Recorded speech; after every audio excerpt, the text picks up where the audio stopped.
I gotta be honest, I do not know why I agreed to do diesel heater testing in the middle of summer. But here I am, so bear with me, I'm gonna sweat for this one. Over the past few months, we've tested several hydronic diesel heaters and come out with what I would call a clear winner when it comes to balancing price versus quality, service after the sale, and reliability. It's the HLN Aquano 10K. But you know, these things are complex to install. They're complicated. And what if you're like, I don't want all the complexity of a hydronic system. I just want a clean and simple way to heat my van, my trailer, my bus. Well, on the bench today, I'm very excited to say, we have an HLN 4K diesel air heater.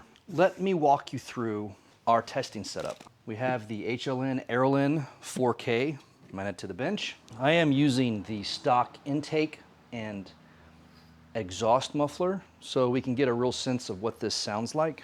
So I thought testing protocols for today to answer some important questions for you. Number one is, how loud is this thing? What is it like to live with this installed in your rig? I'm assuming that most of you will have this mounted in some sort of cabinet, so the only thing exposed to your living space will be the actual hot air exhaust, and also the intake and exhaust will be below the floor of your rig. So this will be a worst case scenario of how loud is this thing if it was just mounted bare in a living space. So just keep that in mind. I want to do a measurement on how much power it draws so you can get an idea. This is a 12-volt version. And then we're going to do a measurement on how much fuel it consumes during a 10-minute cycle, and then extrapolate from there a fuel economy. Now granted, this will also be a worst case scenario because once this heater heats up your living space, it will then ramp down. So I'm going to have it go full power. So keep in mind this calculation, it will be pretty much what it consumes if it never turned off. I will be taking before and after measurements of the fuel when I do my 10-minute run so that we know exactly what the fuel usage is by weight. Much like the other HLN products that I've dealt with, this heater comes with a very nice color control screen. It has an on-off button, a back button, and then a main sort of selector wheel. That cycles through your power levels of 1, 2, 3, and 4. And then if you press and hold the main selector wheel down, it takes you into an advanced screen where you can set voltage and view an error. Right now, voltage, or you can read the voltage, is 13.7 volts. If you press and hold the back button down, it takes you in an advanced screen where you can set the time. You can set an alarm clock to have it turn on and turn off. You can set a timer. Oh, so you can set like a schedule of what days you want to run and what time you want to run. So you can have it run 10 minutes every 2 hours or whatever. That's pretty cool. I haven't played with that. There's settings. So backlight settings, as far as how long it stays on, and then your brightness. So if you had this in a bedroom or if you're trying to sleep and it's just really bright, you can turn that down. The display stays in Celsius. I need to read through the manual. I haven't been able to find a way for me to turn it into Fahrenheit. This fast setting is for when you're trying to prime it when you first install it. And that's pretty cool. Having to do it manually over and over and over again, running cycles, is definitely a pain in the butt. And then Wi-Fi. You can turn your Wi-Fi on and off and then reset your Wi-Fi because this actually uses a Wi-Fi app. This system uses an app called Smart Life. I had the app already for some smart plugs I had in the house. It's just a generic control app, and for the most part, it's mainly a kind of like a thermostat, like a smart thermostat. It gives you desired set point and then what your actual room is. It has an auto function which turns it on, turn it off, much like your home heat. Manual, ventilate, which you can run the fan to just move air around. That's pretty cool. You can set your fan speeds. And then there's a setting. The setting allows you to actually add your timers here on the phone versus in the little control screen, which might be more convenient. I think it would be. It allows you to adjust your fan speeds, set a temperature, and then your mode, and then it will do all that itself. That's pretty cool. Voltage setting is your low voltage cutoff. So if you're running this on batteries and it draws the batteries down to 8 volts, this will turn off to protect your batteries and not kill them. That's really nice. And it gives you status. So whatever the system is doing, like if I press the ventilate button, you will see that the status changes to ventilate. And you can adjust your fan speed from there. So quiet, you can barely even hear it running. I think that's going to be a big, oh, there it is. I've already established a noise floor in my shop with the garage door open at 40 decibels. That's the average. It's pretty quiet. I will be running a decibel-o-meter about a foot away from this as we go. So let's fire this thing up and see how it behaves. This unit also has a remote thermostat so that you can take this temperature probe and wire it anywhere inside your living space you want, and that will feed back to your controller and give you a more accurate temperature. It's really difficult to get a fix on exactly how loud this thing is because there's obviously temperature sensors on the heat exchanger body in here, and as that heat exchanger rises and falls, it then it ramps the speed of the fan up and down. So let me be clear, it's extremely quiet. I was trying to quantify how loud it is, and a car passing on the street is louder than this unit, and it's running right now. So it honestly, the loudest thing I can hear standing 3 inches, my belly's 3 inches from this heater, is the ticking of the pump. So if I mounted that pump away, frame rail, someplace out of the way, it would be very pleasant. It would almost, it's very, what I would call sleepable. I could sleep to this. It's like white noise. There it is. It's a very pleasant white noise. And even though it's on low, it is putting out some serious heat.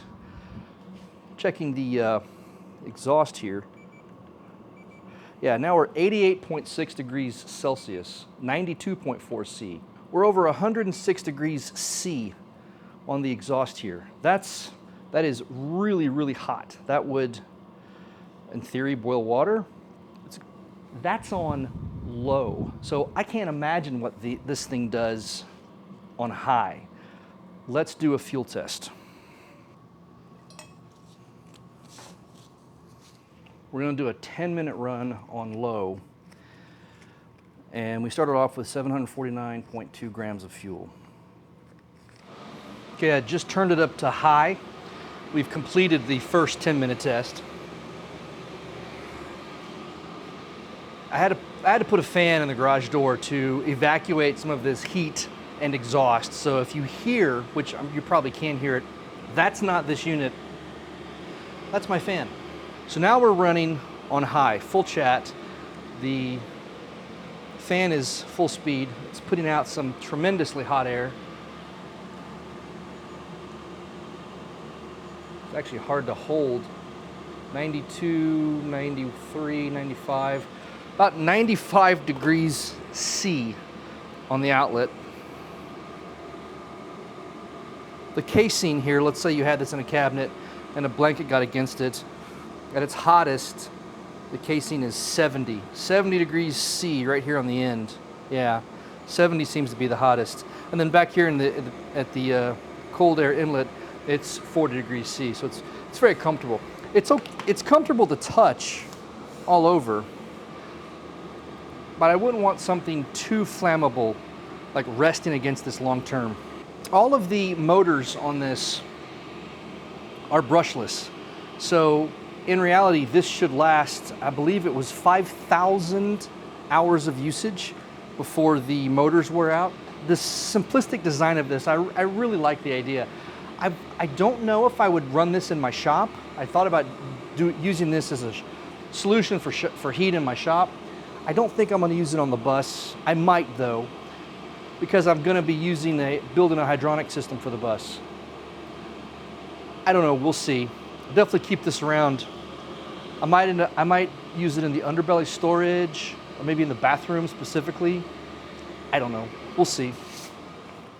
I've just done the math. I did a 10-minute run on low and a 10-minute run on high, and I measured the fuel consumption and the noise output.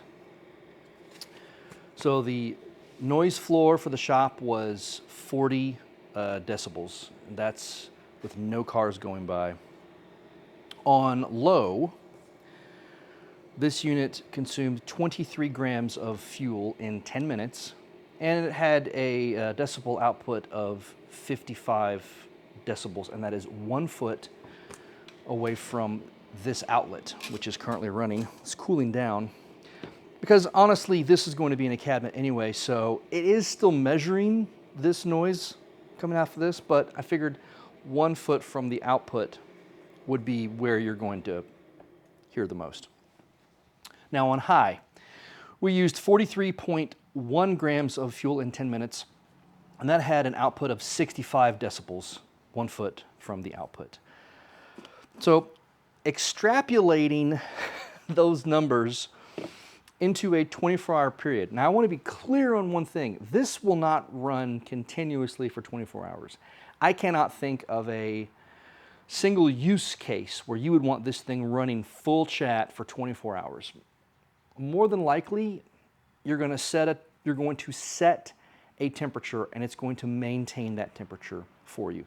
Maybe if you had a space as big as my shop and you're trying to heat it with this and you left a garage door open, it could run on high, on full for 24 hours. But it's in a real world scenario where you're in an enclosed space, specifically a van or a bus, this is not going to run full tilt for 24 hours. So these numbers I'm going to give you are worst case scenario, all right? If you run this thing on low all day and it never turns off, it just runs on low, it will consume 1.05 gallons of diesel in 24-hour period, and that's 24 full hours night and day. Alternatively, if you ramp it all the way up to high, if the weather's really bad, this will consume 1.98, if you round up for my error, 2 gallons of diesel in a 24-hour period. So on low, it's 1 gallon in 24 hours, roughly. On high, it's 2 gallons in 24 hours. Honestly, that's not bad. Now, keep in mind, that is running full tilt, no brakes, no stops, no rest. So I don't see anybody using it this way, so that's the maximum. Yeah. Oh, power draw. Forgot to mention that. I do apologize. On low, it was consuming an average, because the fan sort of did ramp a little bit, of 0.75 amps, so less than 1 amp on low. And on high, it was consuming around 3.2 amps on high. So that's what you can figure is a draw on this when it's running. Now, keep in mind, when it does first start up and the glow plug fires off, you will see an increased draw. And the wiring harness on this is fused at 20 amps, so theoretically it could draw upwards of 15 amps, but it's only going to be momentarily. Yes. Let's go back in time and see how HLN ships this unit to you. From all the heaters I've received, HLN's packaging is top-notch. Everything is securely packaged, separated by compartments, protected, and the sheer number of accessories that you get from them is just, in my mind, well worth it. You know, you have vents and hoses and rash guards and mufflers for the intake and mufflers for the exhaust, and I think that is the main reason why this unit is just so quiet. And of course, there is the entire host of clamps, zip ties, plus a manual written in plain English, which is always a benefit. So there's all the hardware you would need to install this and really to easily install the unit. And one above and beyond is they give you fuel line and a rash guard for that fuel line, plus all the shrink wrap and a fuel filter and everything you would need to do a top-notch job on the fuel installation. And you'll notice there isn't a tank. This has a dipper tube. I think they intend for you to tap into the main tank of a vehicle. And then if you look here, this connector is off this line, and that allows you to drill holes and run that line through your vehicle and then attach the connector after you're done. And all of the connectors on this unit are watertight and really well made. And separately comes the remote temperature sensor that allows you to decide where you want to measure the temperature in the room. And then it has this lovely display, and they're both packaged separately so that it protects them from getting rattled around. And now we have the unit itself, and it looks like your standard diesel air heater. As you can see, it's the Aerolyn 4K 12 volt.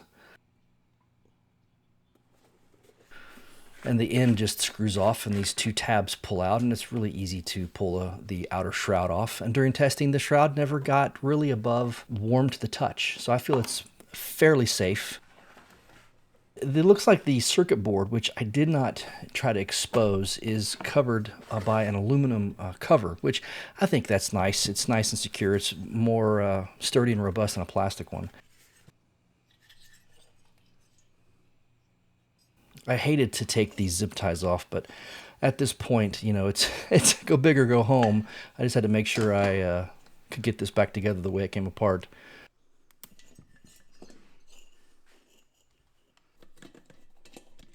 I was noticing just how smooth this brushless motor is. I mean, it really is smooth and quiet, once again attributing to the quiet performance of this unit. Now the burn chamber itself, it was a little bit interesting to get out in the sense that I had to use a wrench, or actually a pair of needleless pliers, to pull the glow plug out. They didn't provide you a wrench for that, but it was fairly easy to break free. Once I got the glow plug out, it was easy to pull the burn chamber out, and the burn chamber appears to be stainless. It looks really well made, as all of the burn chambers I've seen on HLN products. And the heat exchanger. Once again, on this unit, all of the plugs are O-ringed and moisture resistant. I'm not going to say they're watertight, but they would definitely protect you from just moisture getting in. I just went to the HLN website and checked this heater. The Aerolyn 4K diesel heater is $699. Now, I've looked at the heater market, and I understand that that is a premium price for sure. But when you weigh everything that you get when you pay that price, the dealer network, the service, the parts, the fact that the company will actually answer you, the controller, the Wi-Fi app, all the stuff, just the quality of the build, I feel like it's worth it. If you have any questions, concerns, comments, if I messed anything up, if you want to know more, dimensions, weight, all that stuff, drop me a comment below. If you think I did a trash job, on this, drop me a comment below. Honestly, it's so good and so quiet. I am genuinely reconsidering what I'm gonna do with the heat on the bus. I have some options, but this may be a great underbelly storage heat solution. I don't know. All right, I am very sweaty. I actually put on my apron so you can't see my under boob sweat, because it is almost July and it is extremely humid, and I've been running a heater in the garage. So I'm gonna go have a cold beverage and stop this nonsense. So yeah, I'll see you in the next one.